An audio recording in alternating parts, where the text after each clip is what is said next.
Bienvenue sur Africa 24. Dans l'invité du jour, 9 candidats sont en lice à l'élection présidentielle du 7 octobre 2018 au Cameroun.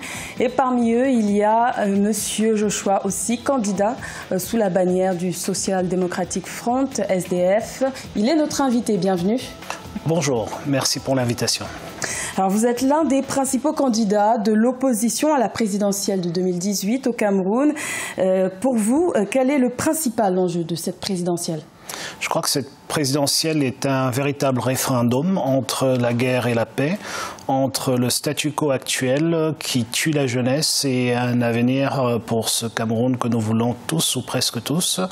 Et donc l'enjeu il est là, c'est d'aller vers une rupture et de finalement commencer la construction de notre pays. La guerre et la paix, ce sont des mots très forts que vous avez utilisés. Est-ce que vous faites référence à la crise qu'il y a actuellement ? Le Cameroun est en quasi-guerre civile, que ce soit dans l'extrême nord, que ce soit dans le sud-ouest et le nord-ouest. Et on a un gouvernement qui entretient cette situation. Et le 7 octobre, le peuple camerounais peut se prononcer pour arrêter cette guerre, pour aller dans le sens de la paix, de la consolidation de notre nation et finalement donner une place à la jeunesse autre que celle, la seule voie aujourd'hui qui est celle de prendre les armes. Alors, vous êtes bilingue. Quelle solution pourriez-vous apporter alors à cette crise que traverse actuellement le Cameroun pour donner l'unité dans le pays ? Il faut d'abord la traiter comme un problème politique et en tant que tel, ça veut dire qu'il faut discuter, il faut pouvoir dialoguer. Je propose une conférence nationale de réconciliation, de vérité et de réparation pour pouvoir aller dans ce sens-là. Il faut aussi comprendre qu'en tant que problème politique, je n'aurai pas de prisonniers politiques. Dans les milliers de Camerounais qui, parce qu'ils pensent ou pensaient que la solution à leurs problèmes viendrait du fait qu'ils se détachent du pays, tous ces gens qui sont en prison aujourd'hui devront nécessairement sortir de prison, bien sûr sous condition que le dialogue ait lieu et qu'on puisse se parler les yeux dans les yeux et avancer. Donc j'ai la capacité, parce que je comprends le problème, de régler ce problème en très peu de temps. Certains médias camerounais disent que vous rejetez l'idée d'une coalition de l'opposition en vue de la présidentielle. Est-ce vrai ? Écoutez, je n'ai jamais rejeté l'idée d'une coalition. Ce que je rejette, c'est... Est-ce que vous pourriez vous aligner derrière un candidat ? Ce que je rejette, c'est l'idée donnée comme quoi la coalition est la seule clé de succès.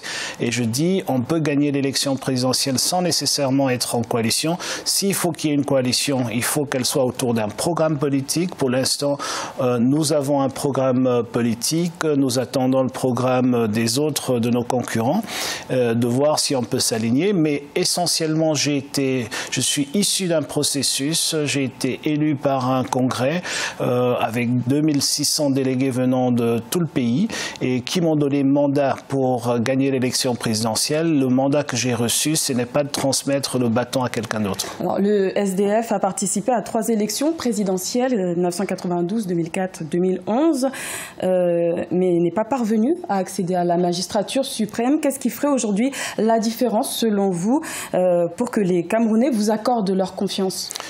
Premièrement, il faut déjà restituer les choses. Vous avez dit justement qu'on n'a pas accédé à la magistrature suprême, mais sur les 3 élections, on en a gagné une, celle de 92.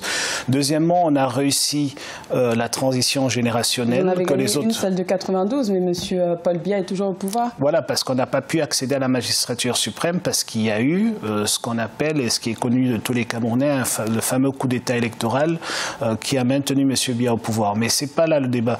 Aujourd'hui, nous avons une offre nouvelle pour les Camerounais. Nous avons réussi notre transition générationnelle et je pense que si on prend en compte le fait que le Cameroun est un pays essentiellement jeune, ouvert sur le monde et qui a besoin de véritablement installer une croissance économique durable et inclusive pour remonter tous les Camerounais vers le haut. Qu'allez-vous offrir que M. John Froundi n'a pas offert ?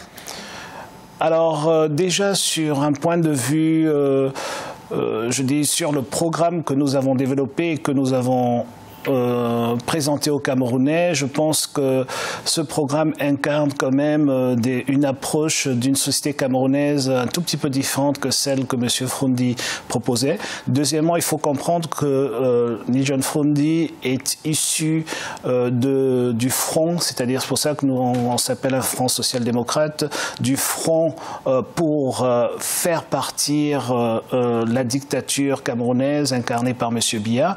Et aujourd'hui, nous pensons que nous avons atteint un stade où l'élection telle que voulu par Ni-John Froundi peut nous donner des résultats acceptables. Et de ce fait, aujourd'hui, pour la première fois, nous nous présentons à une élection présidentielle avec un véritable programme, parce que nous sommes dans la perspective de gouverner pendant 7 ans. Alors, dans votre projet de société, vous affirmez vouloir fermer l'ENAM, l'École nationale d'administration et de magistrature. À votre arrivée au pouvoir, par quoi comptez-vous la remplacer ? Comme dans la plupart des pays qui ont eu un système judiciaire et administratif digne de ce nom, on va créer des instituts d'études judiciaires auprès des facultés de droit, des universités d'État, et avec un cursus spécifique à cela. Vous savez, le problème de l'ENAM... Ça fait débat aujourd'hui ? Heureusement que ça fait débat parce que les gens ont compris où les problèmes du Cameroun sont.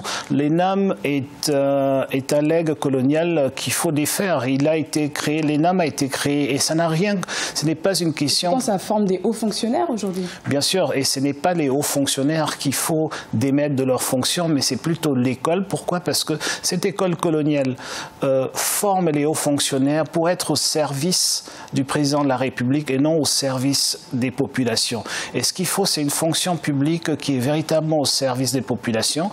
Et c'est pour cela qu'il faut s'attaquer au symbole même qui représente cette transformation de l'homme en serviteur du président plutôt que serviteur du peuple, et c'est pour cela qu'il faut avoir le courage de s'attaquer au symbole fort de ce legs colonial, et un de ces symboles, c'est l'ENAM. Merci. Je vous en prie. Merci, monsieur Joshua aussi. Je rappelle que vous êtes candidat à l'élection présidentielle du 7 octobre 2018 sous la bannière du SDF. Tout à fait. Merci à vous, chers téléspectateurs, de nous avoir suivis. L'information continue sur Africa 24.